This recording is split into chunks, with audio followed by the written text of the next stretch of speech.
appelle l'Afrique. Mais les contradictions, il y a un magma de contradictions. Ce qui se passe en République démocratique du Congo est un scandale permanent.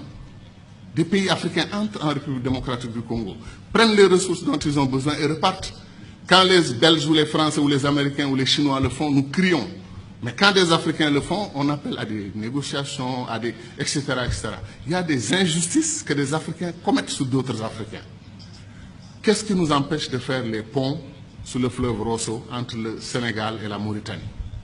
Qu'est-ce qui nous empêche de faire le pont sur le fleuve Gambie pour donner une continuité territoriale au Sénégal, régler le problème de la Casamance?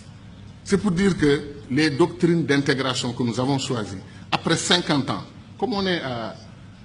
C'est le jour de l'anniversaire, on dit notre bonheur pour ce qui a été fait, mais disons aussi notre préoccupation pour ce qui n'a pas été fait. Kourouma, depuis 1958, dit que le barrage de Dinga au Congo peut donner de l'électricité à toute l'Afrique, régler le problème de l'énergie. L'Afrique pourra même exporter de l'énergie. On n'a pas commencé 1 centimètre du barrage de Dinga. On nous dit que le barrage de Swapiti en Guinée peut donner de l'énergie à toute l'Afrique de l'Ouest. Où en est le projet? C'est-à-dire des choses simples qu'on pouvait faire et qu'on n'arrive pas encore à faire. Pour aller en Afrique centrale, moi, je fais 4 jours. 1 jour de voyage, 1 ou 2 jours pour régler les affaires que je veux faire là-bas. Après, c'est la bataille pour le retour. La dernière fois, je suis allé à Douala. Air Sénégal a annulé son vol. Je suis resté 6 heures à l'aéroport. Et après, on m'a dit que non, Air Sénégal n'a pas tout à fait annulé. Ils arrivent. On prend 2 avions et on dit qu'on a une compagnie aérienne. 2 avions, ou 2 avions et demi, parce qu'après, on a un petit dash qui tourne les hélices, etc. Qu'est-ce qui nous empêche de mutualiser? Air Afrique a été une très belle expérience panafricaine. Depuis qu'on l'a perdu, il n'y a rien. Comme disait l'autre, on fait de la compétition ruineuse entre nous. Un pays africain accepte, refuse de prendre votre offre pour exploiter son pétrole, votre offre de 10%, il refuse. Vous traversez la frontière, un autre pays africain vous ouvre les bras, venez prendre. Pourquoi nous faisons des choses comme ça? Donc ce que nous disons, ce n'est pas de la théorie.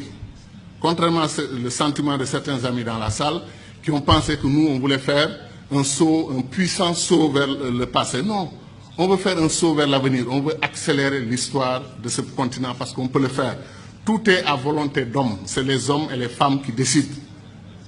Et nos dirigeants doivent entendre notre voix. C'est pour cela que les panafricanistes doivent se lever.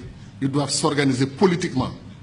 Il y a des Africains panafricanistes qui votent pour des dirigeants anti-panafricanistes, qui ne veulent pas l'unité de l'Afrique. Ça n'a pas de sens. Je pense que les panafricanistes doivent être debout et faire entendre leur voix. Et je termine en disant encore une fois que moi, je crois en l'Afrique, et je sais que ceux qui sont dans cette salle croient en l'Afrique.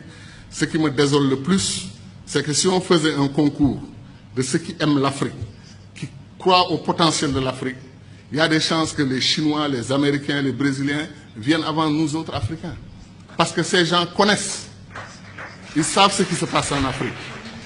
Ils savent que l'avenir du monde, Sarkozy, malgré la critique qu'il nous a faite ici, qui ne correspond pas du tout à l'histoire, qui est totalement fausse, que nous ne sommes pas assez entrés dans l'histoire. C'est nous qui avons créé l'histoire. C'est chez nous, en Égypte, que l'histoire a commencé. Et ça, j'y crois profondément. Pendant, comme disait Chahantag, eux, l'Europe, ils étaient dans la barbarie. Mais Sarkozy, qu'est-ce qu'il a dit? L'avenir du monde se joue en Afrique. Il est important de nouer des alliances avec les Africains dès maintenant. Bien qu'il ne l'ait pas fait côté immigration. Mais je veux dire que c'est ça. L'avenir du monde se joue chez nous. On semble être les derniers à en être conscients. L'or, le diamant, le pétrole, chaque jour que Dieu fait, un pays africain se découvre pays pétrolier. Il y a des pays comme le Mozambique vers la Tanzanie. On découvre qu'ils ont des réserves d'or et des réserves de pétrole et de gaz supérieures aux réserves du Koweït. Vous vous rendez compte? L'Afrique est un don de Dieu.